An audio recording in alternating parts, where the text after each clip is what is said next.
My brother got me kicked out of the house so he could use my room as a game room, and now, years later, after discovering that I bought my own house, my parents are demanding that I give it to him. When I was younger, I lived with my mom, my stepdad, and my younger half-brother. My brother was always their favorite because my mom hated seeing me as I reminded her of my dad, whom she had cheated on, and for some reason, she blamed me for it. I was often ignored and left out.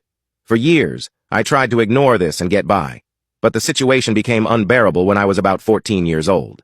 My brother was spoiled and always got what he wanted. He was really into video games, and over time, he started complaining that the house didn't have enough space for him to have his own game room, something he had seen somewhere and now wanted.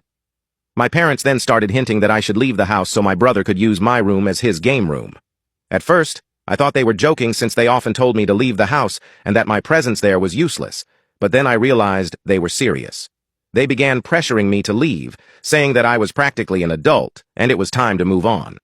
I told them that I wasn't even old enough to have a job yet, had nowhere to go, and was far from being an adult. But as time passed, they decided it was time for me to go. And one day I came home from school to find all my belongings thrown on the sidewalk. It was incredibly tough. I had to go from shelter to shelter until an angel appeared and adopted me. She was a police officer who lived near the shelter where I stayed the most, and we got to know each other. A few months later, she took me to live with her and eventually adopted me. Honestly, if it weren't for her, I don't know how I would have managed to move forward. Years went by and I did my best to move on.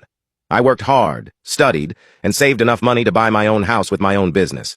I couldn't have done it without my adoptive mother for sure, as she financed my education and helped me pay to start my business. Now that things were going well for me, I also bought a house for her so she could get out of renting. However, when my biological family found out that I had bought a house, and a house for my adoptive mother, apparently because the guy who sold me the house was a friend of my family, everything got worse again.